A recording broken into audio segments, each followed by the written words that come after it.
Before by Rebecca, c'est la rentrée avec justement un invité qui vient de terminer ses vacances en Guadeloupe. Alors je me suis empressée de lui dire de passer par Éclair avant de prendre l'avion. C'est vrai que les vacances ont été un peu bizarres, hein, parce que bon, il est venu, il a fait parler un peu de son actualité et puis il a dû après, comme tout le monde, subir le confinement. Mais il est avec moi. On a souvent dit de lui qu'il était le fer de lance du Zouk Love. Là, je l'ai souvent lu sur internet. Un Before by Rebecca spécial rentrée, vous l'aurez compris, en direct sur la page Facebook d'Éclair FM, d'Éclair TV, en direct en radio aussi, 96, 101 et 103.2 FM. On va se faire un petit mix de 3 hits de mon invité et après on revient en plateau et je vous le présente, c'est promis, Before by Rebecca.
Before by Rebecca, alors avec ce mix, ce très beau mix, yes. Nous sommes partis dans la fin des années 90, vous l'aurez compris qu'avec moi aujourd'hui, en ce début du mois de septembre, monsieur Thierry Cam. Bonjour Rebecca. J'adore. Il se dit qu'est-ce que je fais? Je m'applaudis moi-même.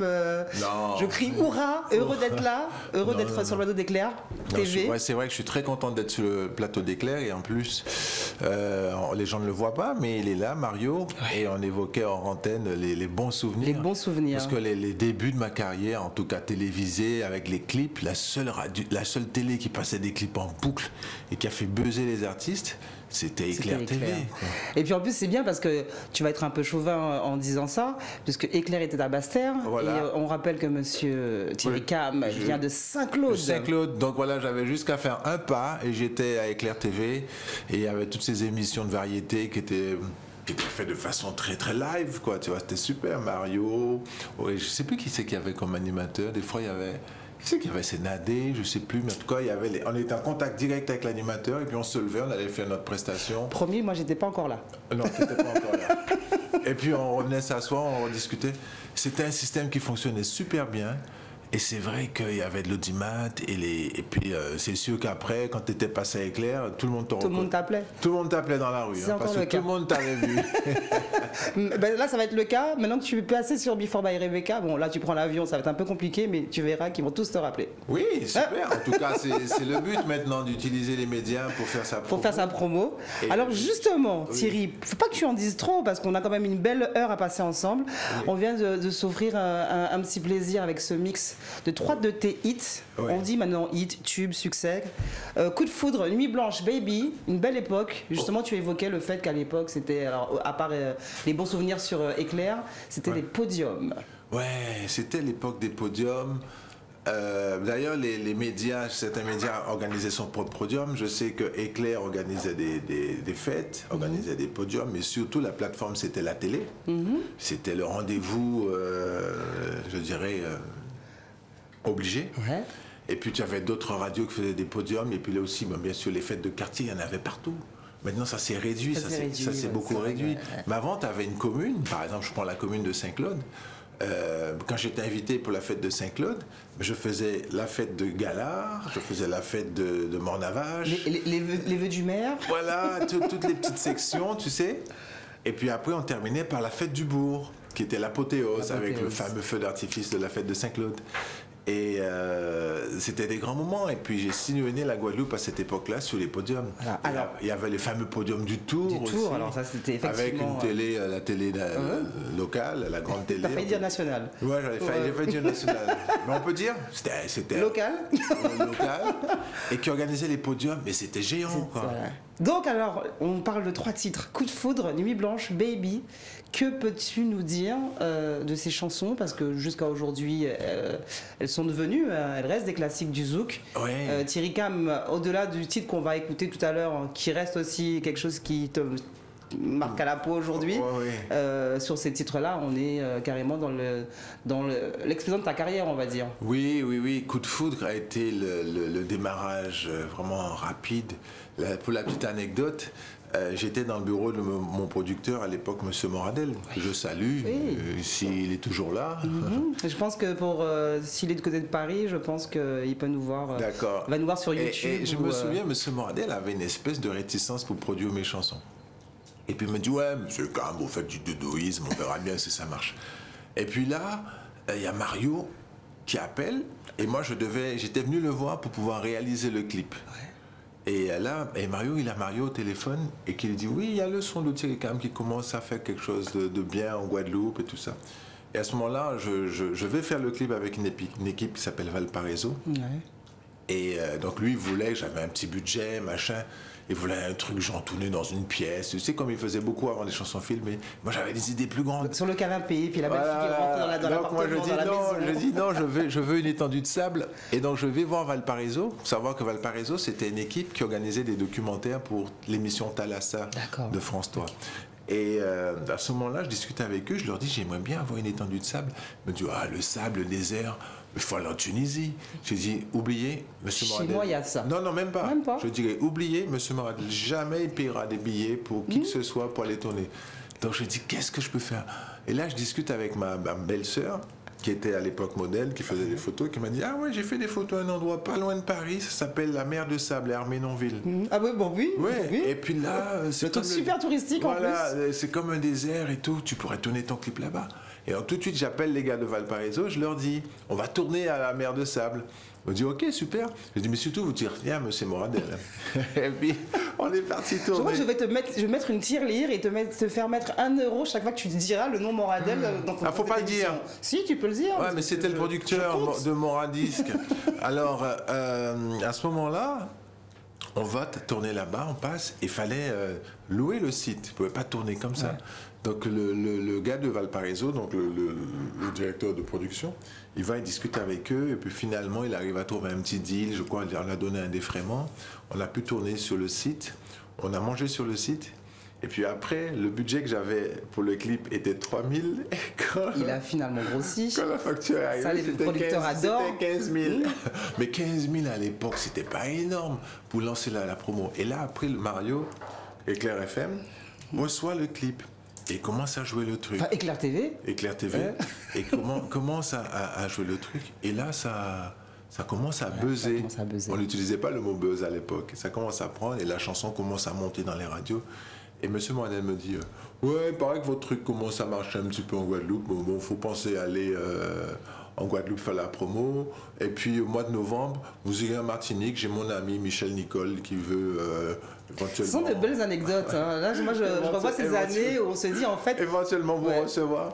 Et là, les choses sont parties. Et là. Et explosion, donc coup de foudre, Nuit Blanche, Baby, ça se succède. Ça se succède. Alors moi je me souviens, c'est une époque aussi, en plus moi j'étais toute jeune et tout, et c'est vrai qu'avec les copines on aimait bien aller en soirée, aller en boîte et puis danser sur ces titres. Ouais. C'était quelque nostalgique. Nostalgique, non, parce que je dis qu'il faut vivre avec le présent. Moi, aujourd'hui, je dis qu'il faut vivre l'instant présent. C'était une période de ma vie et je les ai vécues intensément.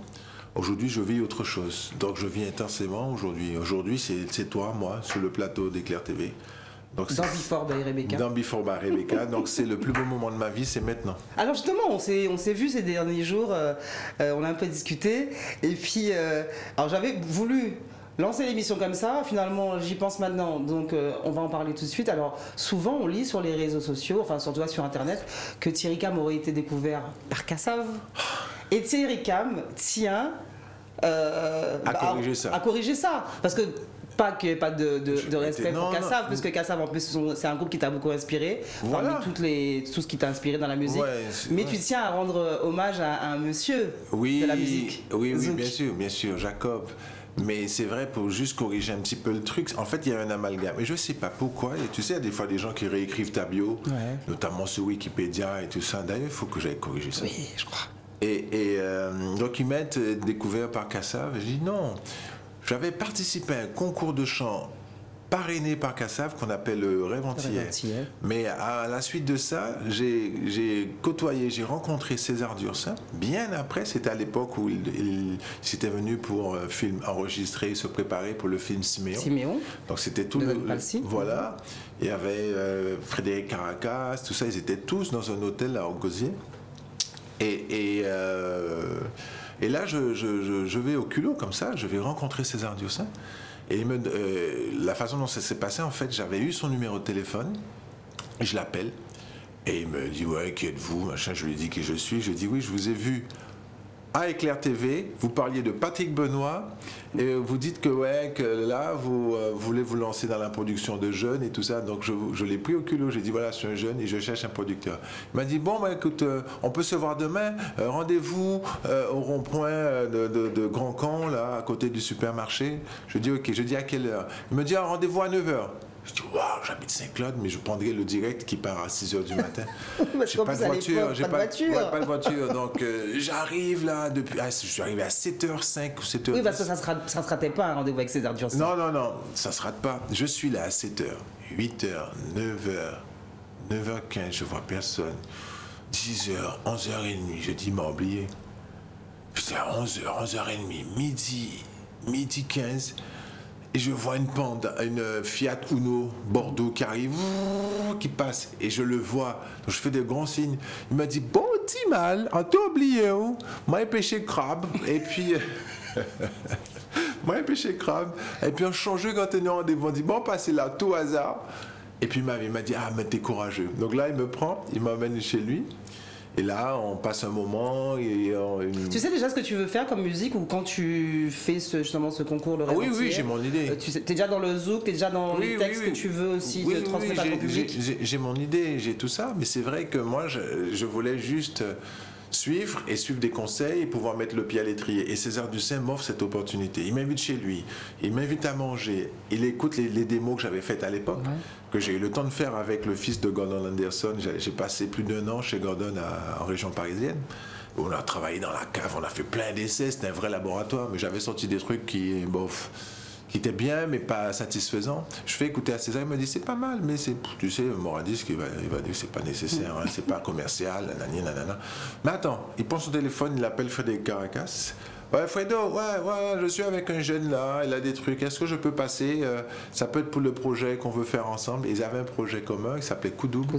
C'était une compile où ils réunissaient des jeunes talents. Alors un album qui est passé un peu inaperçu pour certains, qui a lancé d'autres, mais en tout cas, c'est ta première expérience. C'est ma première expérience. Donc, je vais chez Caracas me parle du projet.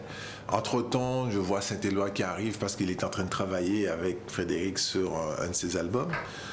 Et j'étais là, la bouche ouverte. J'étais pas seulement un grand fan de Patrick Saint-Éloi. Pour moi, j'ai l'impression de voir Dieu, quoi. Tu vois, le mec qui arrive et tout ça, et je l'observe. Il me dit bonjour. Et je dis bonjour. Après, il y a Victor Delvert qui passe parce qu'ils étaient en train de travailler sur un truc champagne. Ouais. Et je suis là, j'observe. Et Caracas me fait écouter de toi des mots. Il m'a dit, ouais, tu pourrais faire les paroles de ça, ou peut-être chanter ça. Je dis, oui, moi je chante tout ce que tu veux. Parce que moi, ma seule envie, c'était de commencer. De faire quelque chose, déjà d'avoir le pied à l'étrier. Voilà, que ça soit bon ou pas bon, mais mettre le pied en studio, mettre le pied à l'étrier. Et ensuite, donc, le rendez-vous se termine. Donc, César Dussin me raccompagne pour prendre le bus, parce qu'il partait à 17h, le fameux direct qui descendait à Basse-Terre. Et là... il me dit, bon, écoute, je prends tes coordonnées, donne-moi tes coordonnées, je vois si les miennes. Nous, on doit faire le tournage du film Siméon. Donc, ça ne sera pas avant, à mon avis, mars-avril 93. 93, parce que Siméon, c'est 92. Voilà. Et donc, ils sont en plein tournage. Et donc, j'attends. Et voilà, je rentre chez moi, j'ai le numéro de César Dussin. Et puis, je laisse passer le temps. J'attends. Les jours passent. Et puis, à un moment, on se retrouve en février 93. Je l'appelle, personne au bout du fil. Mais en fait, alors toi, tu as été vraiment, on va dire, résistant. Hein. C'est-à-dire que tu avais une idée en tête. En plus, tu avais donc rencontré César Dussin, Frédéric Caracas, et tu as vu passer Victor Delvert et Patrick Saint-Éloi. Il était hors de question que tu ne fasses pas d'album, en tout cas, carrière dans la musique. Ah ouais, j'avais commencé. Pour moi, j'étais déjà rentré dans le truc, hein, même s'il n'y avait rien. Et puis, à un moment donné, César m'appelle. On est au mois d'avril, début avril.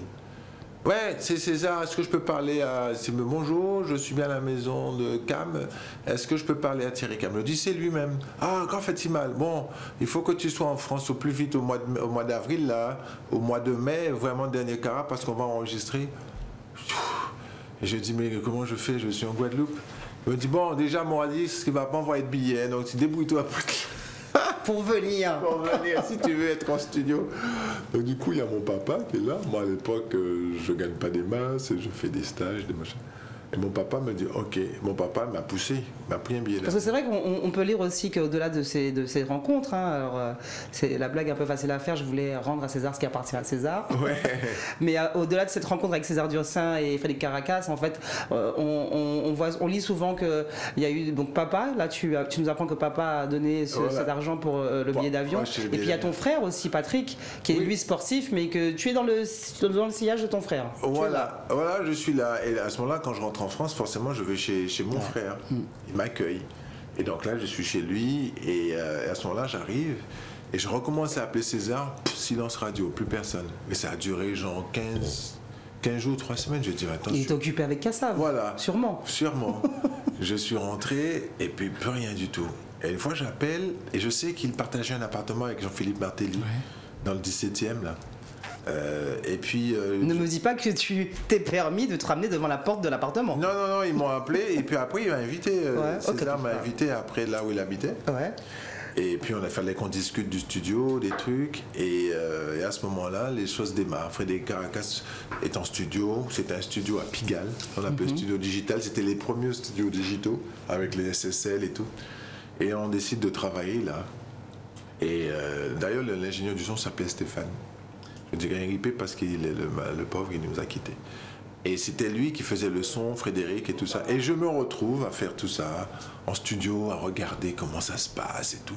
Donc César Dussin essaie de me guider au chant. Tu vois, moi je débute, tu vois, je chante, mais j'ai pas encore l'expérience, avoir ma vraie identité vocale, tout ça. Mais je prends tout ce qu'il y a à apprendre. J'écoute les conseils. Et puis voilà, les choses démarrent comme ça. Est-ce que tu acceptes, parce que les anecdotes sont passionnantes, mais on a encore beaucoup de choses à dire. Est-ce que tu acceptes qu'on fasse une deuxième pause clip dans Before by Rebecca? Et justement, on va voir comment tu évolues. Parce que là, le clip qu'on va regarder, je crois que c'est ton plus gros succès. C'est la chanson qui te colle encore et qui te collera encore longtemps à la peau. Ça marque aussi ton entrée, on va dire, sur le marché national. Oui. On regarde ça, et puis on revient au plateau et on continue à parler de la vie passionnante et musicale de Thierry Cam, mon invité dans Before by Rebecca. Yes.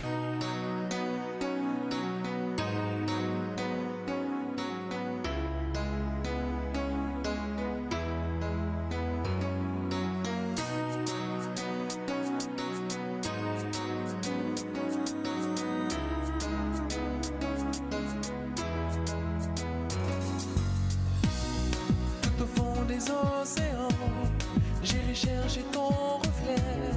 J'arrêterai même le temps que tu sois près de moi tout le temps. Dévier les chutes du Niagara pour te prouver mon amour. Traverser le Sahara, pour toi je ferai tout ça. J'évoquerai tous les vents pour te souffler mes sentiments. Défierai tous les géants, te prouver comme je suis grand.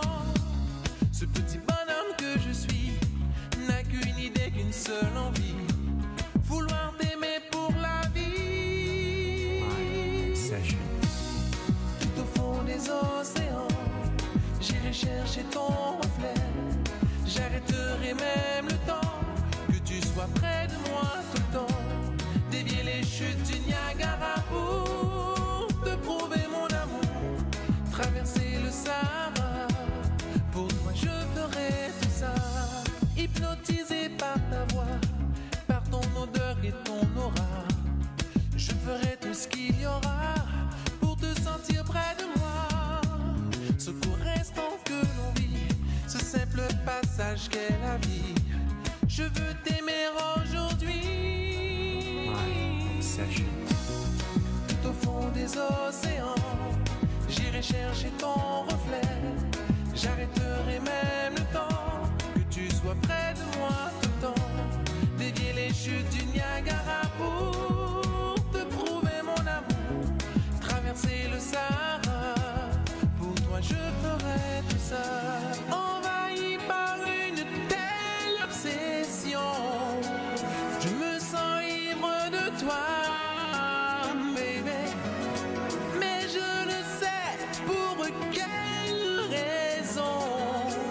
Je suis tombé fou de toi.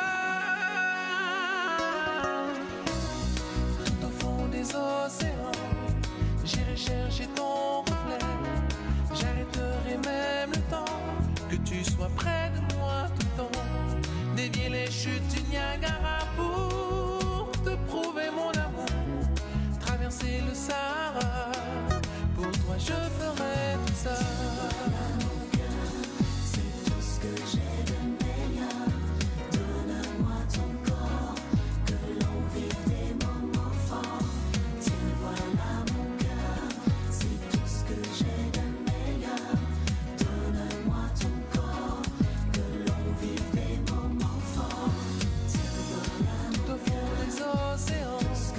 J'irai chercher ton reflet.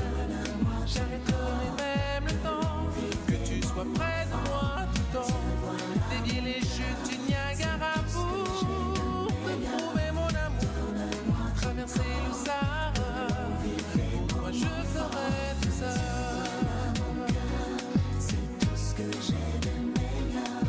Donne-moi ton corps, que l'on vive des moments. Je ferai tout ça.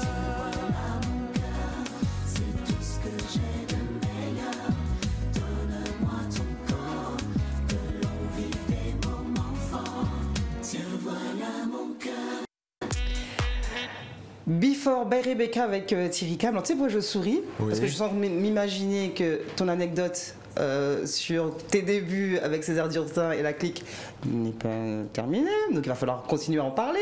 Mais que là, on arrive sur Océan qui a été en plus pour toi. Oh, on a fait un grand écart là. Ouais, on a fait un grand écart. Alors déjà, continuons, poursuivons. Donc quand tu arrives dans ce studio justement à Pigalle et qu'il faut essayer de poser ta voix sur les compositions de ces grands messieurs. Oui, donc c'est déjà, comment il s'appelle, Frédéric me demande d'interpréter un truc qu'il a fait un peu soca, un peu rapide. C'est vrai qu'à l'époque, il y avait encore beaucoup de trucs up-tempo, tu sais, dans le début des années 90. Il fait un soca, il me dit, tu peux le chanter en anglais? Je dis, bon, tu sais, moi, l'anglais, j'ai pas un très bon accent, mais pourquoi pas? Donc j'ai essayé de baragouiner 2 mots d'anglais, et j'ai écrit un truc, ça s'appelait Jump Up. Et puis moi j'aimais pas trop la chanson, mais je me tais, tu vois, et donc je chante et puis je fais le truc. Et puis il y avait une deuxième chanson composée par César, et donc César me propose un texte, je me rappelle même plus pourquoi il m'a proposé un texte. Et là, j'interprète, et il voulait que je chante avec une voix un peu grave et tout, donc je vais chercher les graves dans ma voix et tout. Dis-moi, parce que justement, depuis tout à l'heure, donc, tu nous parles de cette envie absolue de faire de la musique, de chanter, mais tu es déjà dans des cours de chant, tu sais déjà qui tu veux. Alors, souvent, on lit que tu es inspiré par aussi bien Michael Jackson que par tes pères du zouk. À qui as-tu envie justement de ressembler vocalement? À moi-même. À toi-même? Non. Il m'a répondu à moi-même. Voyons. Oui, mais voyons, à moi-même. Mais c'est vrai qu'il y a des techniques de chant qui me parlaient beaucoup. Par exemple, la technique de Stevie Wonder, la technique de Michael Jackson, qui lui a vraiment exploité toutes les facettes de sa voix. Et donc, si tu veux, j'ai beaucoup écouté Jackson et Patrick Saint-Éloi aussi. Et puis après, en fonction de ma tessiture... Et t'as fait un mix? Voilà, j'ai fait un mix. Et en fonction de ma tessiture, de là où je pouvais aller, je suis pas de l'école gospel, tu vois, fait des vibes et des trucs comme beaucoup font aujourd'hui, des trucs. Et moi, je suis plutôt classique. J'essaie de temps en temps faire une petite vibe d'histoire, d'enjoliver un peu l'histoire, tu vois. Mais donc j'ai fusionné tout ça et... Je pense aujourd'hui avoir trouvé mon identité vocale. Alors dis-moi justement, parce qu'on va quand même pas parler que de ces débuts, parce qu'il faut encore dire des choses sur ta carrière, monsieur Thierry Cam. C'est vrai qu'il faudrait plus quel est justement le premier titre que tu fais avec César, avec Frédéric, et qui te fait dire que c'est bon, ma carrière peut en tout cas commencer? J'étais pas satisfait moi de ce premier album Coup Double parce que d'une, c'était pas mes chansons. Je faisais qu'interpréter, donc j'étais au service de la chanson et puis je me suis dit on verra ce que ça va donner. Donc on a commencé à faire un petit peu les radios pour celles qui voulaient bien nous recevoir. On a fait quelques petits plateaux, on était invités, je me rappelle. Il faut savoir que sous cette compile il y avait aussi Alex Catherine qui participait à cette compile. Il y avait un autre chanteur, mais... Alors on sait que le Rêve Entier, justement, en antenne, on a essayé de répertorier un peu les noms. Donc il reste le Rêve Entier, donc Thierry Cam, mais aussi Alex Catherine, Christian Nara. Non, pas Alex Catherine, c'est sur un autre projet, c'est Coup Double, oui. Voilà. Et Pascal Vallot. Il y avait Pascal Vallot, mais c'était la première édition, c'est lui qui gagne. Et dans la première édition, il y avait Victor Delvert, qui lui est récupéré par Frédéric Caracas. Pour le duo Champagne. Voilà, pour le duo Champagne. Et moi, je fais l'édition où il y a Marie-Pascale Quimper. Je ne sais pas ce qu'elle fait maintenant. Et ça se déroule, la finale a lieu à Saint-François. Mais il y a encore une anecdote dans tout ça, c'est que quand je fais les premières parties, les éliminations et tout ça, je suis éliminé. Ça se faisait dans une boîte à, je ne sais plus, à Sainte-Rose. Tu sais, ils faisaient plusieurs spots comme ça. Et puis après, ils faisaient les concours. Et puis après, ils choisissaient qui allait participer à la nuit. Quand tu me dis Sainte-Rose, j'ai juste envie de nommer le Foubap. Je ne sais pas pourquoi, parce qu'il me semble que c'était la boîte de nuit du bon de Sainte-Rose qui cartonnait à l'époque. Oui, c'est ça. Une boîte un peu bizarre, un peu en bois, en tôle. Alors moi je donne le nom et lui il dit une boîte un peu bizarre. Mais moi, tu sais, à l'époque, j'allais pas beaucoup en boîte, tu sais, je suis jeune. Peut-être le truc qui t'a fait un peu effrayer, c'était un peu les néons, la nuit, les gens. Voilà, tu vois les néons et puis tu vois pas très bien sur les néons noirs, tu vois que la poussière sous tes bras et sous tes vêtements. Ça, c'est des petits points. Les petits points, fluorescents. Tous les feux que tu peux avoir. Voilà, c'est la lumière noire qui fait ça. Et en fait... j'arrive là, j'interprète une chanson de Saint-Éloi.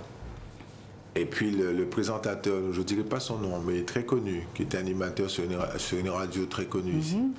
Il dit, ouais, nous bien dit que nous ne veut pas imiter à terre. D'accord. Ouf. Mais, moi, je ne me sens pas concerné parce que j'ai trouvé qu'il y a un qui était passé avant, qui avait beaucoup imité Jean-Philippe Martelly. Mais lui, il est pris, et pas moi. Donc je me suis dit, donc c'était pour moi qui disait ça. J'ai laissé. Et ensuite, il continuait les sélections comme ça un peu partout dans la Guadeloupe. Donc pour moi, j'ai perdu. Je suis rentré chez moi, je me suis dit, oh là là, j'aurais dû chanter une autre chanson. J'aurais pas dû chanter une chanson de Saint-Éloi. J'aurais dû chanter peut-être du Ralph Tamar ou du Pascal Vallot, parce qu'il y avait aussi le répertoire de Pascal Vallot à l'époque. Et donc je m'en veux quelque part. C'est pas facile, hein. Moi, des fois, quand je regarde les crochets aujourd'hui... Mais je vois que tu as quand même bien tenu, parce que... alors, moi, déjà, on me donne rendez-vous à 9h du matin, on arrive à 12h30, déjà, je suis plus là. T'es plus là. Ah non, mais moi, j'accroche. Et là, je rentre chez moi et je me dis, de toute façon, c'est pas grave, je vais quand même réussir ce que j'ai envie de faire et tout. Et 2 semaines après, mon téléphone sonne. Téléphone chez mes parents, je dis mon téléphone, le téléphone des parents. Et là, c'est monsieur machin au téléphone, de la production, de machin production. Oui, bonjour, est-ce qu'on peut avoir Thierry Cam? Me dit oui, c'est lui-même. Oui, mais écoute Thierry, tu sais, on a fini là, le tour de sélection, on s'est rendu compte qu'il n'y a pas beaucoup de bons candidats comme toi. C'était une erreur de t'éliminer, mais on te remet dans la course, t'es pris pour la demi-finale. Je peux te poser une question qui pourrait un peu te vexer, mais moi je pense qu'après, il faut être aussi franc. Est-ce que tu penses que ta belle gueule a beaucoup joué aussi sur le fait qu'on ait pu te repêcher? Non, ça n'a rien à voir avec ma belle gueule, ils m'ont viré. Oui, mais ils t'ont rappelé. Ouais, parce que c'est pas ma bouche, c'est pas mon physique. Je pense que c'est ce que je représente. C'est juste une question. Mon interprétation. Non, je pense pas. Et pas du tout. Et donc du coup, il me repêche et m'invite sur la demi-finale. Ouais. Alors en demi-finale, je décide de faire une chanson de Pascal Vallot, je crois, un truc comme ça. Est-ce que tu te souviens de la chanson? Non. Je ne me rappelle plus de la chanson. Et là, je décide de faire le truc avec chorégraphie. Je vois un pote qui me fabrique un vêtement parce qu'il disait ouais, le look a aussi de l'importance. Alors je me dis bon, le look, comment je peux m'habiller? Quand je repense aux vêtements que j'avais, c'était... Tu sais, à l'époque, il y avait des couturiers qui faisaient des vêtements pour les artistes, des trucs avec des ongles et des poches partout, tu vois, avec des épaulettes. C'était tendance à l'époque, mais quand je repense à ça, je dis peut-être je devais ressembler à un sacré clown, tu vois. Mais je me retrouve sur scène. Après, il y a les époques, hein. Bon, ouais, il y a les époques. Quand on voit que le recul, on se dit off, mais pour l'époque, ça peut être aussi très tendance. C'était bien, tu vois. Alors je me retrouve sur scène, j'ai des danseurs derrière moi qui ont monté une chorégraphie, et je suis en demi-finale.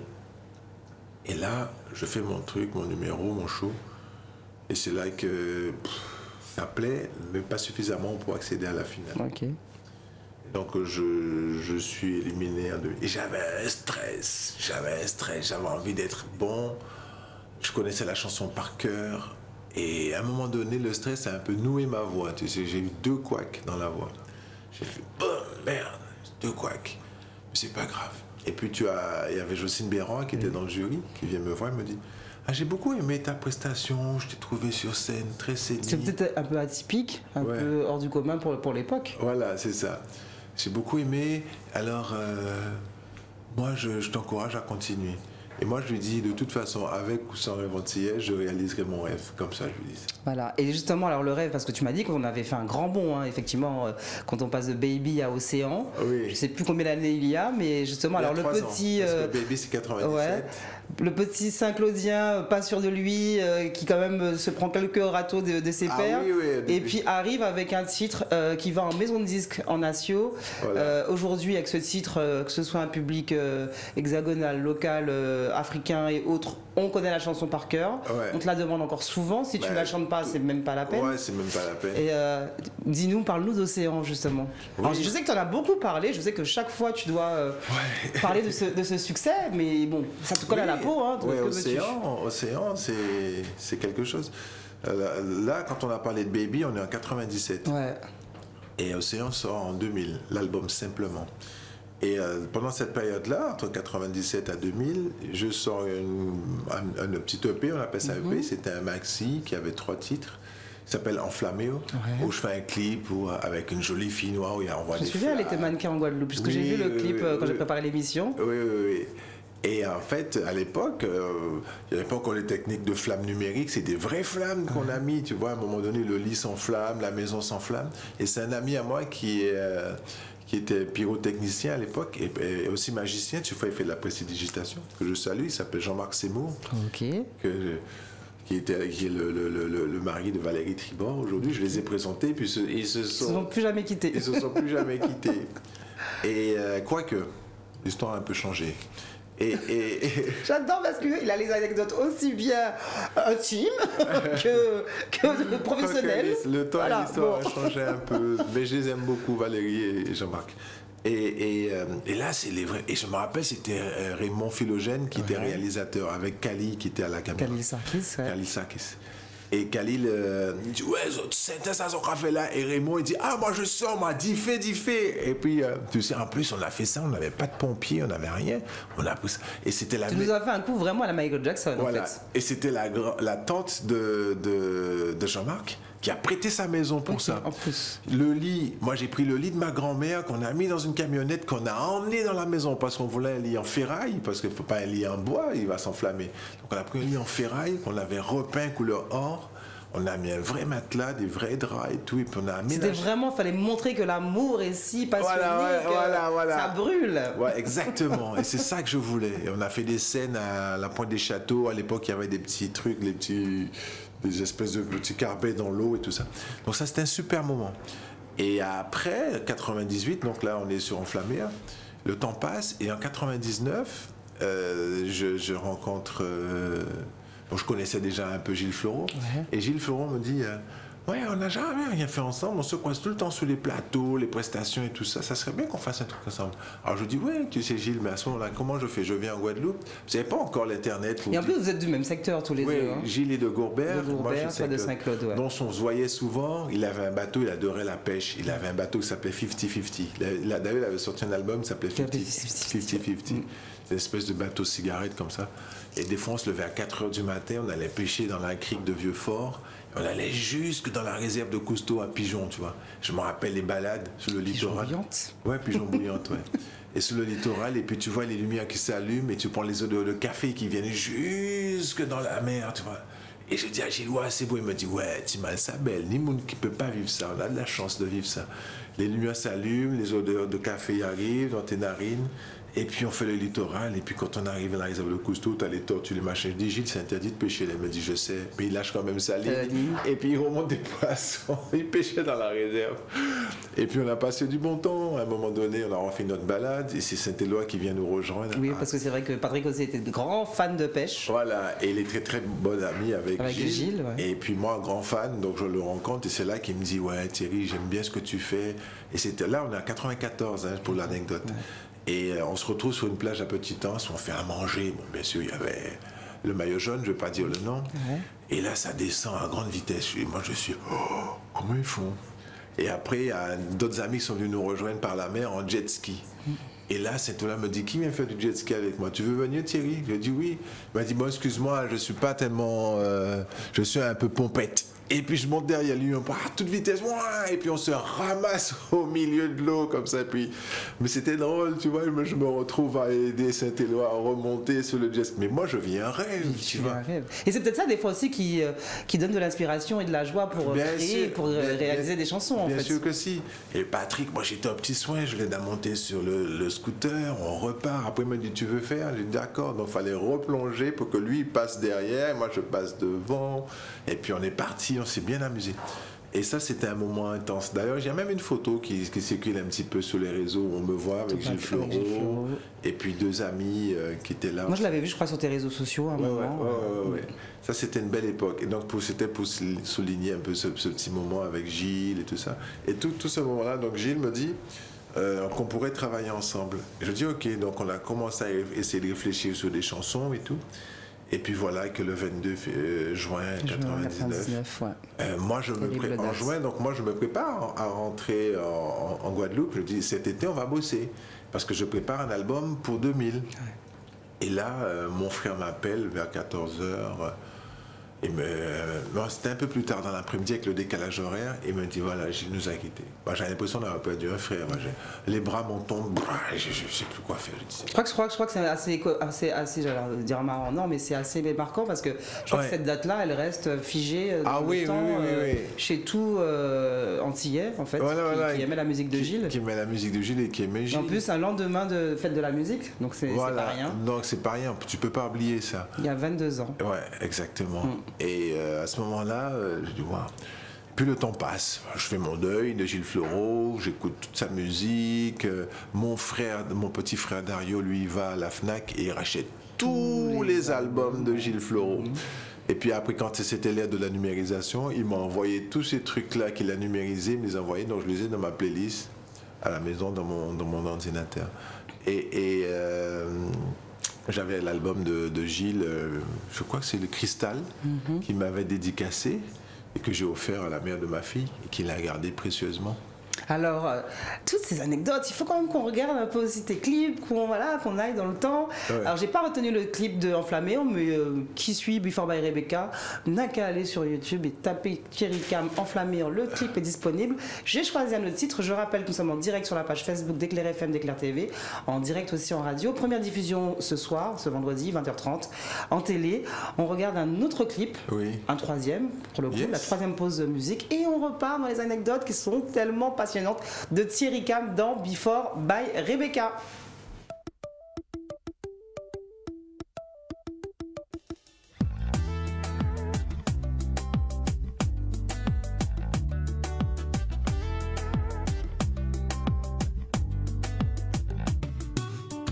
J'ai passé trop de temps dans la peur et le doute à chasser les démons qui m'envoûtent. Rencontrer des chimères, des amours éphémères, à chercher une voie, une route. Et un jour, par hasard, j'ai croisé ton regard qui m'a donné l'envie de prendre un nouveau départ.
Je sais, je suis. Oui, je sais, tu viens.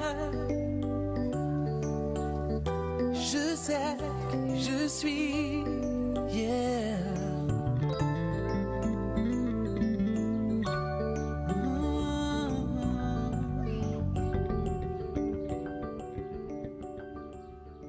Pas mal. Thierry Cam dans Before by Rebecca pour cette première émission de rentrée. Alors on aura compris, vous avez vu, hein, les anecdotes sont assez longues mais elles sont tellement passionnantes. Donc dans la vie de chanteur de Thierry Cam, de grands hommes de cette musique zouk, César Dursin, Frédéric Caracas, Victor Delvert, Gilles Floreau, Patrick Saint-Éloi ont été là. Oui.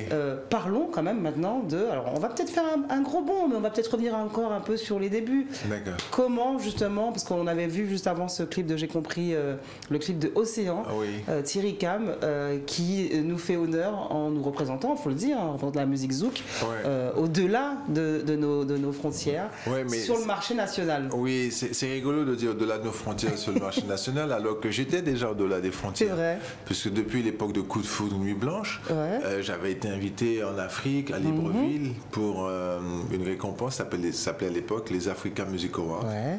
Je me retrouve là en 96, et mon album Nuit Blanche j'avais gagné la nomination meilleur album Caraïbes. Et donc, les gens ne le savaient pas, mais j'avais déjà traversé les frontières. Je suis déjà international. Tu chantes au Bénin, tu chantes Et puis, Côte on d'Ivoire. rappelle souvent, quand on dit que le zouk marche en Afrique, c'est pas rien, parce que l'Afrique est un continent. Oui, l'Afrique, c'est un continent. Donc, je me retrouve dans différents pays et je mets les pieds pour la première fois à Libreville en 96. Et là, c'est formidable, tu vois. Et je me dis, waouh, je ne savais même pas que ma musique avait traversé les frontières comme ça. C'est vrai qu'après le passage national en 2003, puisque Océan commence à marcher en 2003, mais pour le petit moment, la petite anecdote encore une fois, c'est que quand Océan a connu le succès en 2000, on décide de faire un concert en décembre, que je ne dise pas de bêtises, en décembre 2000. Un concert à la Cigale. Ouais. À Paris. Et voilà, la Cigale à Paris. Et entre-temps, je connaissais Charlie et Lulu qui avaient leur émission Le Hit Machine sur M6. Une émission que tu avais faite. Oui, justement. Tu avais faite, voilà, à ce moment-là, Charlie me dit, ça serait bien que tu viennes faire comme ça, on pourrait dire un petit mot sur ton concert à la Cigale. Et comme par chance, l'émission était diffusée le samedi au matin où je passais le soir à la Cigale. Et quand il m'invite pour enregistrer, elle me dit oui, qu'il avait une petite rubrique dans son émission où il faisait découvrir des nouveaux talents. C'était une petite capsule. Tu chantes même pas ta chanson en entier. Il te parle un peu, tu chantes un petit bout de ce que tu as. Parce qu'ils ont un gros invité fil rouge qui, lui, prend la place dans l'émission, qui fait un plateau, qui chante une chanson. Et tu nous ramènes à loin. En fait, je te regarde, je te chante de hocher la tête, en train de me revoir, parce que c'est l'émission que je ratais pas du tout, comme beaucoup d'adolescents de l'époque. Et en plus, je me souviens de ton passage, parce que quand on est antillais à Paris, on est super fiers dès qu'on a un représentant qui est sur une chaîne nationale. Et le truc, je me retrouve à M6.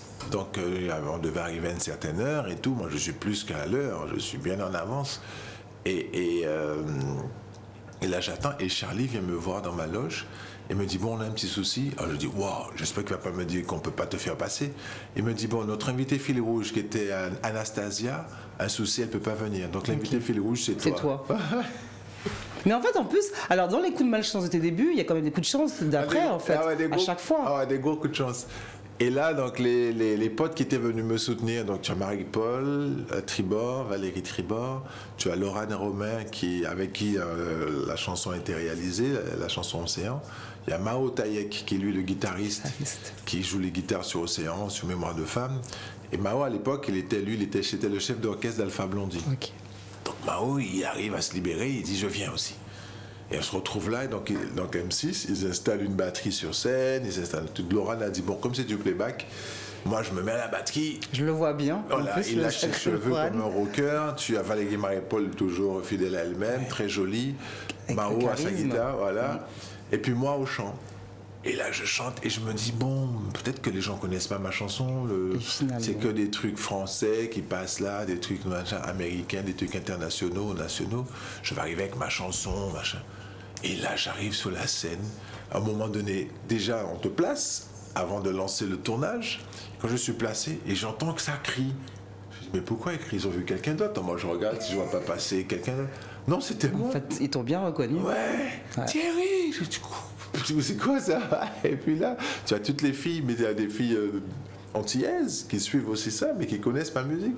Et puis je me rends compte que la chanson est passée dans les banlieues. Tu sais, toi, aujourd'hui, parce que c'est vrai que c'est une chanson qu'on te demande beaucoup, Oui. tu pourrais donner l'ingrédient secret de pourquoi Océan a autant cartonné? Ah, je sais pas. Et cartonne encore, d'ailleurs. Ouais, je sais pas. Je sais pas, je pourrais pas dire. Et là, on lance le tournage et la chanson démarre. Boum. Et là, le public chante. Je dis, c'est pas possible. Donc moi, je me sens pousser des ailes. Je suis heureux, tu vois. D'ailleurs, quand on revoit la prestation, j'ai les yeux qui brillent. Qui brillent, tout ça. Les musiciens derrière sont contents. Tout le monde est content. Les filles sont contentes. Valérie et Marie-Paul, tout ça. Et à la fin, Charlie, tout content aussi de voir comment ça a fonctionné, parce qu'il a quand même imposé à la production d'M6 de me mettre en invité. En invité au fil rouge, ouais. Ouais, après, il me reçoit en plateau. Tu as toujours Lulu qui fait toujours des blagues, des trucs, des machins. Donc moi, je reste un peu stoïque. Tu sais que tu parles de cette émission et que je te regarde et que, en fait, je me souviens d'avoir bien suivi cette émission. Ouais. Donc tout ça, je revois les petites blagounettes. Je vois Thierry un peu timide qui est là, qui se dit bon, je fais quoi, je fais pas quoi. Ouais. Et tout ça, le moment d'émotion, on s'en souvient, pour ceux qui ont vu l'émission. Et puis après, Charlie parle du concert de La Cigale. Et j'ai dit oui. Et puis voilà, les choses se passent comme ça. L'émission est diffusée et le mardi, Charlie m'appelle, il me dit, tu sais quoi Thierry, le directeur du label Polydor de chez Universal Music regardait le Hit Machine et t'a vu, il veut te rencontrer.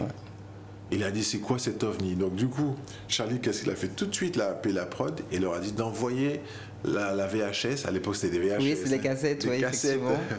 Magnétoscope, ça n'existe plus. Et donc, il envoie la VHS à Universal Music pour tout de suite qu'ils puissent voir ma prestation. Et là, on est en 2001. 2001, ouais. On est en 2001. Et puis, je rencontre quelques semaines après, donc rendez-vous à Universal Music, je rencontre Jean-Philippe Allard, qui était patron du label. Et là, on commence à parler, nanana. Mais ça a pris du temps. Hein. Bon, j'ai même cru que ça allait plus se faire. On s'est revus après fin. Décidément, tu vois, c'est toujours des trucs qui commencent un jour et on ne sait pas quand ça se termine. Je sais pas comment ça finit. Et puis après, 2002, je commence à travailler sur les chansons et tout. Et première diffusion de Océan, c'est en juillet 2003. Ouais. Ça commence sur, à l'époque, Ado FM. Et puis ça passe sur Énergie et là c'est l'explosion. Et avec des rotations inimaginables, c'est-à-dire qu'on pouvait ne pas se rendre compte en étant aux Antilles, en Guadeloupe ou Martinique. Voilà. Mais pour ceux qui étaient à Paris, je peux vous dire que toutes les grosses radios diffusaient Océan. Diffusaient Océan, j'étais partout, le clip était... Donc j'ai refait un clip. Ouais. Et c'était super le tournage de ce clip-là. Je me rappelle la partie où je plonge dans l'eau. On fait ça dans le bassin de plongée qui se trouve à Saint-Denis, dans une fosse qui fait plus de 10 mètres de fond, tu vois. Moi, j'ai pas peur, j'adore la plongée. Donc, on installe une bâche, un truc. On prend une fille qui sait qui est à l'aise dans l'eau, qui avait fait la natation synchronisée. Donc, il y avait une grande vitre le caméraman s'est placé devant. Et donc, il fallait venir devant la vitre, plonger, venir devant. Et l'eau n'était pas chaude. Hein. Surtout à Saint-Denis. Non. Le clip, on le tourne en mois de... Je crois que c'est au mois de mai, un truc comme ça. Ouais, donc on est bon. Ouais, mais l'eau était... Petit printemps qui est déjà quand même là, l'été qui arrive. Il faut savoir que cette scène, je la tourne le soir. Ouais. Donc il devait être 2h ou 3h du matin, parce qu'on a commencé dans la nuit, dans les rues de Paris. Il fallait aller tourner le truc dans la piscine, se sécher, et aller retourner à nouveau dans les rues de Paris. Je finis sur le pont des Arts et tout ça. Et donc, c'est un truc incroyable.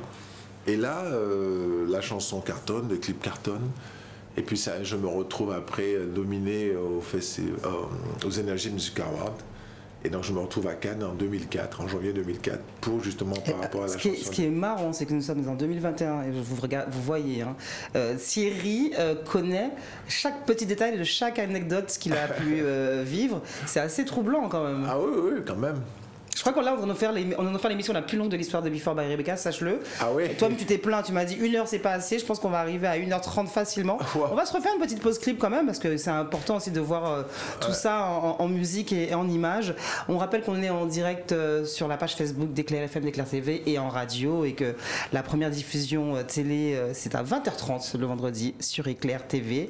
Un petit mix, le deuxième mix de cette émission, parce qu'en fait, il fallait choisir un des clips dans sa longue carrière. Oui. J'ai compté 11 albums. Donc Wow. on se fait cette pause clip et on Ok. revient en plateau et on continue à discuter avec Thierry Cam dans Before by Rebecca. Super.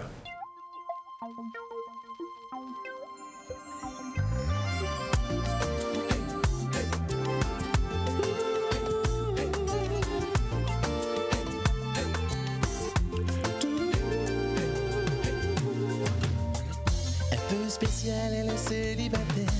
Le visage pâle, les cheveux en arrière. Et j'aime ça. Elle se dessine sous des jupes fendues. Et je devine des histoires défendues. C'est comme ça. Tellement si belle quand elle sort.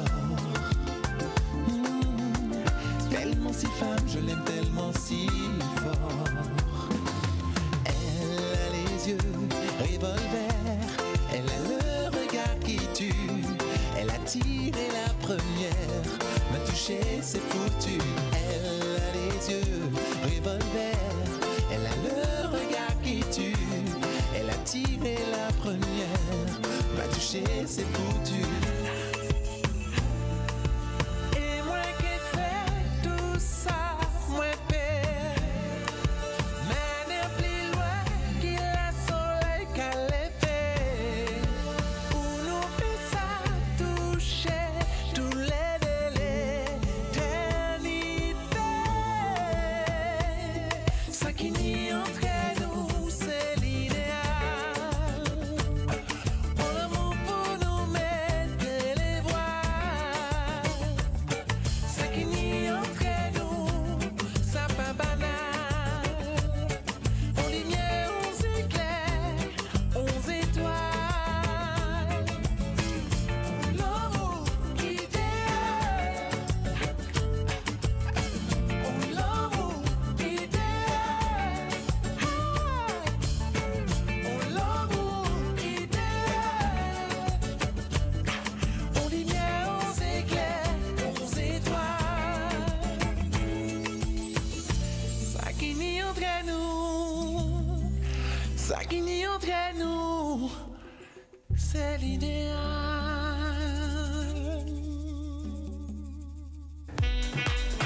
Thierry Cam dans Before by Rebecca, l'amour idéal. Alors je m'arrête sur cette chanson parce que tu me faisais remarquer que tu aimais beaucoup cette chanson et que je te disais que moi aussi c'est marrant, c'est Oui, c'est une chanson que j'aime beaucoup. Il y a un truc doucereux, tu es venu avec cette chanson avec voilà. Mais le truc, c'est que quand j'ai composé cette chanson, je m'étais un peu disputé avec la mère de ma fille. Et puis après, je me suis enfermé dans la chambre et j'ai fait Et cette t'as chanson. écrit ça, l'amour J'ai- idéal, voilà. voilà. Et tu me faisais remarquer que voilà aussi un titre qui est aussi a été aussi remarqué sur le marché national aussi. Oui, oui, oui. L'album qui s'appelait L'un pour l'autre était sorti chez Sony Music. Mais la chanson qui a vraiment marché, et c'est curieux, elle n'a pas été beaucoup diffusée ici, qui s'appelle Écoute-moi. D'accord. Et cette Tu chanson, peux nous faire deux, trois notes? t'as fait Écoute-moi, je t'en prie, reste avec moi. Ne t'en va pas, tu sais que tu es tout pour moi. Cette chanson ici, inconnue. Bah là, il faut savoir qu'elle était numéro 1 de la playlist d'Énergie France. Ok. Le clip est passé de plus de 1600. Ça fait partie des clips qui étaient le plus diffusés sur les chaînes musicales. Ouais. Et puis qui était dans la, si tu veux, en tête de l'airplay des Radio Yacast de l'Hexagone. Et ici, on l'a envoyé ici, on a envoyé les attachés de presse qui ont travaillé. Personne n'a calculé la chanson. n'a calculé la chanson. Ah, pas pour nous, ça, mais c'est quand même musique bam blanc. Cache-toi en français. Voilà, donc c'est le truc que je trouve dommage. Ouais. Alors justement, Mais parce c'est que une parenthèse. quand tu commences justement avec les grands pontes de la musique zouk, et puis finalement on se rend compte que sa carrière prend vite fait très vite un tournant plus international et national. Est-ce que tu penses que c'est ce que tu voulais ou c'est parce que ça t'a un peu échappé un moment en route? Ce que je voulais, oui et non, c'est-à-dire que quand tu commences la musique, tu la fais parce que tu fais la musique parce que tu aimes ça, et puis tu te rends compte qu'il y a des gens qui adhèrent à ce que tu fais, et que ton auditoire grandit, et tu as envie d'aller conquérir d'autres personnes, un autre public, rendre d'autres personnes heureuses, quoi, tu vois. Et c'est ce que je fais, je voyage, je vais en Afrique, je vais dans des endroits comme ça, ma musique me fait voyager, et puis je me rends compte que des fois elle te dépasse même, tu vois. Tu as des appels, tu as des trucs. J'ai un ami qui était en Chine qui m'envoie des photos, qui avait vu mes disques en vente sur un marché chinois. Ça m'a fait rire. Et ma musique m'a permis d'aller des endroits comme en Afrique du Sud, comme au Kenya, au Mozambique, en Angola. Et aux États-Unis aussi, dans toute la diaspora afro-antillaise. Même haïtienne aussi. Oui, c'est ça. Quand je dis afro-antillaise, c'est parce qu'il y a une grosse diaspora africaine, mais il y a une diaspora haïtienne qui est impressionnante. Tu vois, que ce soit Brooklyn, Boston, Miami, après tu vas vers Toronto, c'est le Canada, tu as Toronto, tu as Québec, et c'est impressionnant. Et donc tout ça, ma musique a voyagé et m'a permis d'aller rencontrer des gens à d'autres endroits. Et c'est comme ça qu'elle devient internationale. Et puis, pour revenir sur la chanson Écoute-moi, elle a fonctionné au niveau hexagonal et bien sûr, tout ce qui est Luxembourg, les trucs francophones d'Europe, la Suisse, la Belgique. Et les gens ne savent pas ici. Ouais. Mais c'est pas plus mal, finalement, tu es sur plusieurs marchés.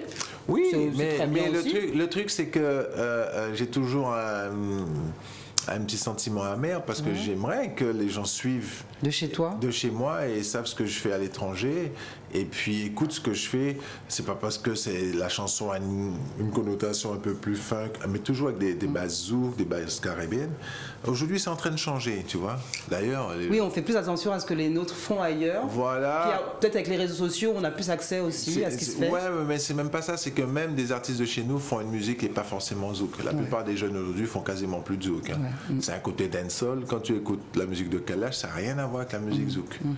Quand tu écoutes Admiralty, lui, il est resté un petit peu plus dans les racines. Un coup, il va te faire un truc un peu compas, un truc, il va te faire un truc un peu traditionnel, ou il te fait un truc totalement dancehall. Et les gens adhèrent, tu vois. Et j'ai dit oui, c'est génial. Mais moi, je faisais ça déjà dans les années 90 et les années 2000, où je fais une musique zouk. Parfois, elle peut être teintée d'un instrument. Il y a un moment, je me souviens d'une appellation qui était arrivée avec Mehdi Custos, quand Mehdi lui aussi a pu toucher le marché national. C'était la pop zouk. Il disait Caribbean Pop. Caribbean Pop, Caribbean Pop, voilà. Mais c'est un peu ça, tu vois. Aujourd'hui, on parle de musique urbaine, mais quand tu écoutes du Aya Nakamura ou du Dadju, une grande partie de leurs titres qui ont marché ici ont des connotations afro-zouk. D'ailleurs, moi je peux te donner l'info, c'est parce qu'ils prennent aussi des compositeurs d'origine antillaise et réunionnaise. Voilà. Et donc, du coup, il y a des petits jeunes qui font du kazoo. La dernière chanson d'Aya Nakamura, Bobo, quand tu écoutes les bases, c'est zouk, excuse-moi. Même son premier truc, la Dja, ça, pour moi, ça a des connotations zouk. Tu mets juste une guitare rythmique et le truc est transformé. Hein. Mais c'est du zouk. C'est du zouk. Mais ça ne s'appelle plus comme ça. Ça s'appelle. Et ça, c'est un truc que tu revendiques encore. Pour toi, le zouk, ça reste une musique qu'il faut encore continuer à faire évoluer. En tout cas, Thierry Khan aujourd'hui va le dire, je fais du zouk. Oui, bien sûr. Je défends le zouk. Je défends le zouk, et que c'est une musique qui est facilement mélangeable, métissable. D'ailleurs, quand tu reprends les premiers Kassav, tu écoutes, tu sens les influences un peu africaines. Jacob, qui est un baroudeur, qui a roulé sa bosse en Afrique, et puis qui vient aussi du blues et tout ça, donc il a amené des nuances. Saint-Éloi, qui était un chanteur un peu aérien, qui écoutait de la musique américaine comme la musique cubaine et tout ça, a amené une façon de chanter. D'ailleurs, c'était l'un des premiers à rapper dans des chansons. Je me rappelle un de ses albums solo, où je crois que la chanson s'appelle Classico-érotique, je ne me rappelle plus exactement du titre, c'est ça. Et puis à un moment donné, il chante, et puis à un moment donné, et puis il rappe. Ça slappe. Voilà, ça rappe. Et ça rappe. Il disait, c'était le premier à mettre un peu des mots anglais, tu vois, love, des trucs comme ça, on disait beaucoup, pas ça. C'est effectivement quand on réécoute les titres de Patrick, beaucoup de créole, mais de petites vibes. Des vibes en anglais. Ouais. tu vois. Et les mots love, avant, on disait pas ça. Et c'est rentré un peu dans les trucs. Il a quand même été précurseur de quelque chose, tu vois, qui avait un truc un peu mondial, un peu international. Donc il faut reconnaître qu'on a une musique qui avait cette capacité d'être métisse. Le zouk, c'est une musique métisse. C'est pour ça Un peu comme nous d'ailleurs, un peu comme son peuple. Mais comme nous. Nous sommes un peuple métis, tu vois. On a une grosse base africaine, mais on a des bases qui viennent d'Europe. Et le plus souvent, quand tu regardes, moi j'ai fait mon truc ADN. Et je vois que j'ai de l'ADN ibérique, c'est-à-dire portugais, espagnol, italien. Et une grosse partie, ça vient du côté de ma grand-mère maternelle, qui vient d'Écosse, d'Irlande. Donc, tu vois, et c'est anglophone, tu vois, d'Écosse, de Grande-Bretagne, de toute cette partie de la Bretagne. Donc moi, au fond de moi, génétiquement, je ne peux pas être raciste et je ne peux être qu'éclectique. Et ma musique ne peut que refléter le monde, pas forcément un petit coin. Et ce sera ça jusqu'à la fin ça de sera tes ça jours. Jusqu'à la fin de mes jours. C'est-à-dire que je vais toujours faire de la musique. Ouais, j'ai envie de faire un truc un peu plus pop, je vais le faire. J'ai envie de faire un truc zouk, je vais le faire. J'ai envie de faire un truc mélangé entre le zouk et la pop, je vais le faire. Les sonorités. La musique, c'est ça. C'est comme la cuisine. C'est-à-dire que tu as envie de faire un colombo, tu mets des carottes dedans, tu peux. Tu fais ce que tu veux. Ça va pas petits changer. pois. Voilà, des petits pois. D'ailleurs, on le fait. Ouais. Tu retrouves des petits pois ou des lentilles. D'ailleurs, chez les hindous, ils appellent ça le dal. Tu vas y mettre du géromon, des lentilles, avec un peu de curry et du safran, du piment. Dal. Parce que je tiens à vous préciser, hein, là on se fait une petite anecdote people. Thierry Cam n'est pas seulement bon chanteur, bon artiste, pour avoir goûté sa cuisine sur un week-end. On va pas raconter. On va pas tout raconter, mais c'est un excellent cuisinier. Oui. Pas seulement bon chanteur, il fallait le dire. Thierry, Merci. on a encore un peu de temps à passer ensemble. Il me reste 3 clips à présenter, vas-y. Dont ma chanson préférée de Thierry Cam en live, et puis ton nouveau titre qui vient de sortir, que tu n'as pas trop eu le temps de présenter, parce qu'avec toutes ces histoires de confinement et tout ça, la promo, c'est pas sûr. On va en parler un petit peu. On se refait une pause clip, et puis on revient en plateau, et puis on finit comme ça l'émission Before by Rebecca avec Thierry Cam. Super. Mon invité du jour et les jours suivants.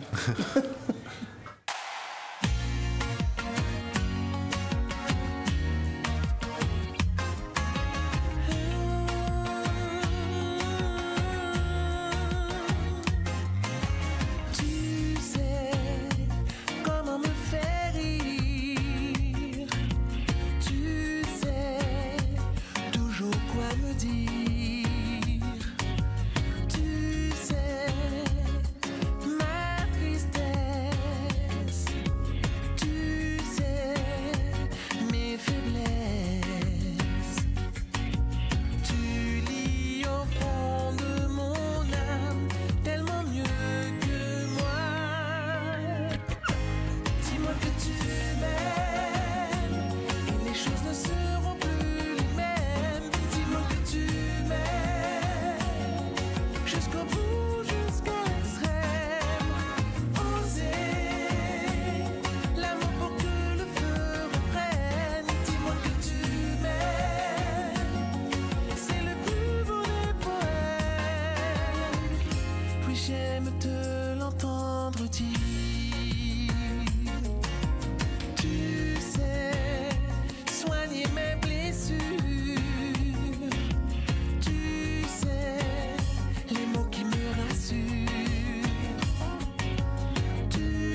Thierry Cam, dis-moi que tu m'aimes. Dis-moi Thierry. Je t'aime, Rebecca. Voilà, tu m'as c'est dit. demandé. Je t'aime Thierry aussi. Et dis-moi que tu m'aimes. Alors c'est marrant, on écoutait, donc là on se raconte les anecdotes de tournage, de qui a fait quoi, qui a réalisé. Tu me dis qu'il y avait un mission de Christophe Maé sur le titre. Mais moi j'ai envie de te dire, mais pourquoi cette chanson est passée quelque peu inaperçue? Parce que je la trouve très très très très mignonne. Mais ça rejoint ce que je te disais tout à l'heure. Ouais. La chanson, je la fais, je fais le clip, on l'envoie en radio, et qu'est-ce que les radios font? Oui, je sais pas, dis-moi. Et pas à jouer. Donc c'est un peu pour ça. Il y a quelques radios qui l'ont diffusé. Parce qu'en fait, voilà, on réécoute. Mais c'est quand même assez intéressant aussi parce que c'est des titres qui sortent à un moment. Oui. Et puis qu'on peut réécouter quelques années plus tard et on se dit, bah ça peut très bien. Ça aurait pu sortir maintenant. Sortir maintenant, quoi. Voilà. Ah ouais. Je pense que si elle sortait maintenant, cette chanson, Non, mignon, vraiment mignon. elle pourrait faire l'histoire. Parce qu'on fait appel à de vrais musiciens, tu vois, et puis un vrai bassiste. Et ce qui fait que c'est quand tu réécoutes aujourd'hui, on a ce sentiment que c'est toujours actuel. Parce que la musique, elle n'est pas synthétique, elle est quasiment vivante, quoi. Thierry Cam, auteur, compositeur, interprète. Oui. Ouais. Je sais pas que tu hésites pas à me répondre. Oui. Non, parce que bon, après, il faut le dire, hein, souvent dans la musique, alors tu parles beaucoup des musiciens avec qui tu as travaillé. Oui. On a parlé aussi là de la réalisatrice entre du clip, Marie-Claude Pernel, parce que c'est des équipes, hein, Oui, c'est plusieurs personnes. c'est du monde, et souvent, on a les interprètes qui ne composent pas ou qui n'écrivent pas, et on a les auteurs qui ne chantent pas. Donc, Oui, mais moi je fais les trois. Ouais. J'écris, je compose, j'interprète aussi ce qu'on me propose que je trouve agréable, notamment Dis-moi que tu m'aimes. C'est une chanson dont je suis auteur. D'accord. Et la chanson a été par Olivier, j'oublie son nom de famille, qui m'a proposé le titre et que j'ai trouvé, c'était la base, c'était carrément un truc piano, voix, et où il chantait un yaourt en anglais. Et j'ai trouvé ça super beau, tu vois, super sensuel. J'ai dit, ça pourrait me correspondre. Et là, je vais retrouver une équipe de musiciens, et notamment, je l'envoie oh là là, son nom va me revenir, c'est pas grave, je dirai son nom tout à l'heure, qui lui avait travaillé avec Christophe Maé, qui avait fait la chanson comme Ma Terre, il avait fait une chanson qui s'appelait Ma Terre, puis il y a d'autres chansons de Maé sur lesquelles il a travaillé. Et que je Quel instrument? Lui, il fait de la guitare. La guitare, c'est pas Amen Viana, non? Non. Amen, c'est le nouveau guitariste, pour ça que... Non. C'est Et je le salue, d'ailleurs. un réalisateur arrangeur qui travaille en retrait. D'accord. Et Christophe Maé a échangé avec lui, donc il travaille dans son home studio. Et il s'appelle JF. Voilà. D'accord, ok. On l'appelle JF. Mais salut aussi JF. JF, voilà. Et à ce moment-là, moi je l'ai rencontré, on me l'a présenté, et puis le courant est passé, on a commencé à faire des démos ensemble. Et puis quand cette chanson est arrivée, je me dis tiens, JF pourrait peut-être donner cette petite couleur un petit peu pop caribéenne. Et après, j'ai fait appel à une équipe de gars avec qui je travaillais. Et puis on a fait, ça donnait ce que ça donne aujourd'hui. Donc j'ai écrit le texte et puis je l'ai interprété en français. Et le texte, je l'ai coécrit avec une auteure qui s'appelle Léa Ivan, qui a aussi écrit des chansons, entre autres pour Rock Voisine. Ok, rien que ça. Voilà. Et donc du coup, on a travaillé. J'avais écrit le texte et j'ai demandé à Léa de faire une relecture. Par rapport aux mots, pour, tu vois, si je peux... Aux tournures grammaticales aussi. Voilà, au truc et tout ça. Et puis elle m'a dit, mais c'est très bien ton texte, Thierry, tu veux que je fasse quoi? Je dis, revois un petit peu. Elle m'a dit, oh là, peut-être tu pourrais remplacer ça par ça, comme ça évite que ça soit trop redondant et tout ça. Et puis voilà, juste ça. J'avais envie de me faire un petit plaisir là, du fait de te recevoir aujourd'hui. Oui. C'était déjà d'entendre, d'écouter ma chanson préférée de Thierry Cam. Oui, c'est laquelle? Et autre gros plaisir, en plus j'ai choisi des images live. Donc on regarde ça et on revient en plateau pour parler de la suite de ta carrière et surtout de ton actualité, Thierry Cam, avec moi dans Before by Rebecca.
yo, pépli, des mots qui n'ont. Des fans à qui taillot, pour un demain nouveau. Pour mes pourris, la pétrie, mes petits caillots qui a existé. On y doit à l'amour, et y a qui ça tous les jours. Alors, pas oublier, faut pas oublier, non. Ma chère billet, oh, maman de Séo. Pas oublier, faut pas oublier, non. Ma chère billet, maman de Séo. Hey!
J'allais dire pas oublier, non, Mémoire de femme, Thierry Cam en live. Alors j'aurais pu choisir des images, alors aussi bien du Mozambique avec 25 000 personnes, j'aurais pu prendre des images de Génération Zouk, oui. J'aurais pu prendre des images de tellement de prestations de Thierry Cam avec cette chanson. Moi je voulais juste des images pour me faire kiffer. Parce que s'il y a bien une chanson que j'aime de te répertorier, c'est ça. C'est ça, Mémoire de femme. Et là c'était au Cap-Vert, c'était lors d'une soirée de récompense, une cérémonie. Et c'était les Cap-Vert Music Awards en fait. Hein. Et donc j'étais invité, j'avais pas mis les pieds au Cap-Vert, mais c'était la première fois que je mettais les pieds au Cap-Vert. En plus des lusophones qui chantent en créole. Qui chantent créole. Les filles, elles parlent pas français. Hein. Ouais. Et donc, elles parlent portugais. Elles parlent portugais. Et donc du coup, je dû bien expliquer, mais elles connaissaient déjà la chanson. Oui, bien sûr. Elles connaissaient déjà la chanson. Et j'ai halluciné. Et cette chanson, aussi bien que le Cap-Vert, que l'Angola, ou le Mozambique, ou le Portugal. D'ailleurs, avant cet événement Covid, là, je devais partir pour un festival à Lisbonne. Et festival de musique, justement, lusophone, caribéenne, parce qu'ils aiment le zouk. D'ailleurs, la déclinaison de la musique kizomba, ça vient du zouk, hein, faut le dire. Et puis il y a le Cabo Verde, je crois qu'il ressemble beaucoup à ce qu'on fait. Ouais. Voilà. Et donc du coup, je me retrouve à voyager, à découvrir d'autres pays. Et un autre public. Alors justement, voyager, Tes vacances sont terminées, il te faut rentrer dans le sud de la France. Oh, on va pas dire ça. Non, mais oui, mais tu vas revenir au moment où tu pourras revenir justement faire des prestations et éventuellement chanter sur scène. Oui.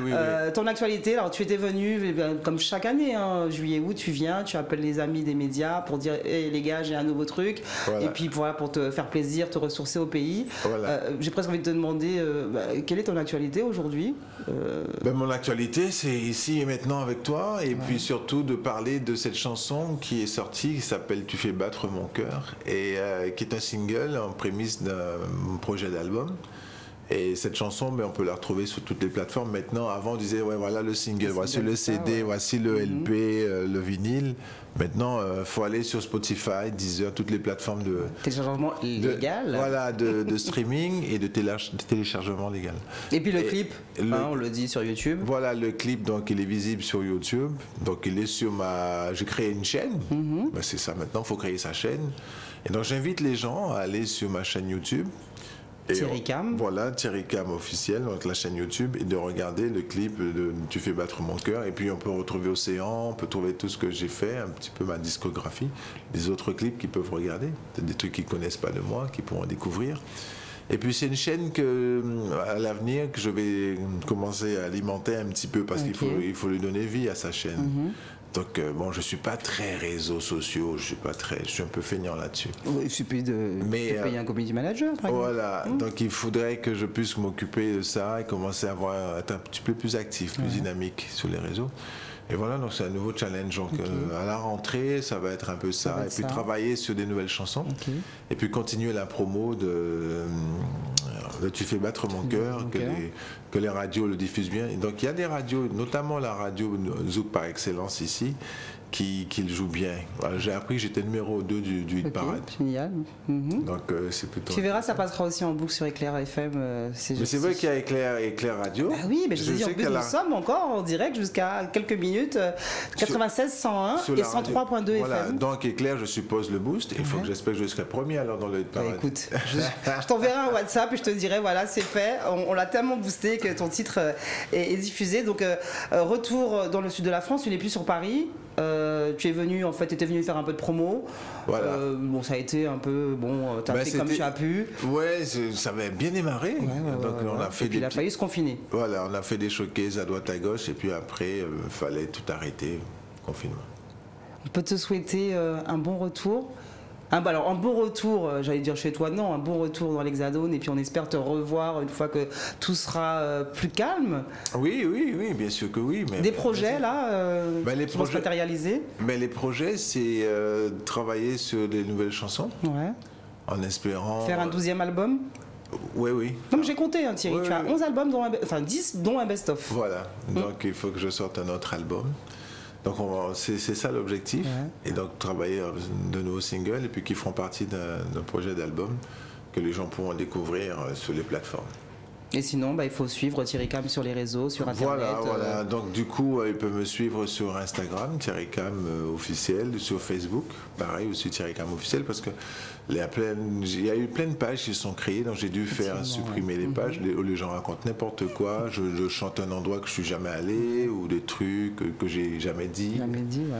Et donc du coup, ma page officielle, donc Thierry Cam sur Facebook, ils peuvent s'adhérer. Ma page fan que j'avais sur Facebook a été piratée.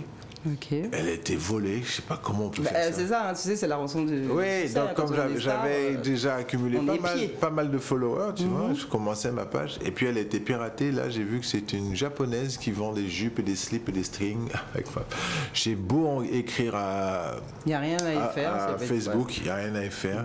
Il n'y a personne qui te répond, c'est des algorithmes, des robots qui te répondent, et eux, ils peuvent rien faire. Il y a quand même des réseaux sociaux officiels de Thierry Cam, et puis on arrive quand même à dénicher donc c'est les vraies infos. Voilà, donc Instagram, Thierry Cam Instagram, et puis Facebook, Thierry Cam officiel. Donc je vais recréer une page fan, et puis j'ai créé une page Google Business aussi.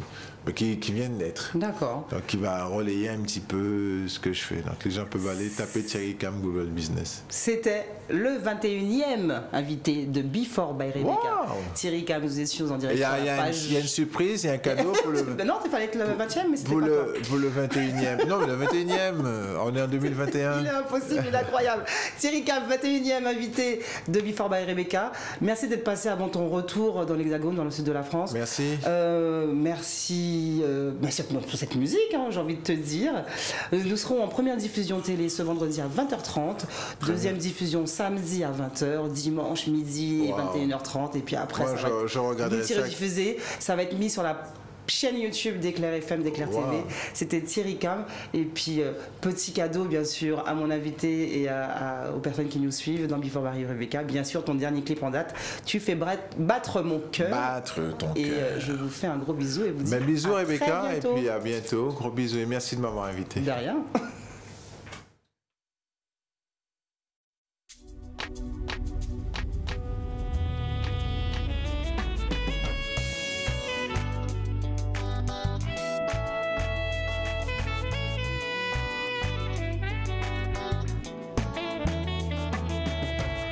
J'étais comme un lion en cage, je tournais en rond, je n'avais plus de repères. Ma vie était devenue un enfer, oh non. Il m'a fallu tourner la page pour qu'un jour enfin tu te révèles à moi comme un cadeau de l'univers, oh yeah. Depuis j'ai dans la poitrine comme le tempo rhythm, j'ai dans la poitrine comme le tempo rhythm, j'ai dans la poitrine comme le tempo rhythm. Oh, oh. Tu fais battre mon cœur. Tu fais battre mon cœur. Tu fais battre mon cœur. Tu fais battre mon cœur. Aujourd'hui tout paraît plus clair. Je me perds plus entre l'ombre et la lumière. Tu as changé ma vie entière. Oh, oh, ouais. Tu es mon soleil, ma raison d'être. Tout au fond de moi j'ai l'impression de renaître. J'ai le sentiment de te connaître. Depuis j'ai dans la poitrine comme le tempo rhythm. J'ai dans la poitrine comme le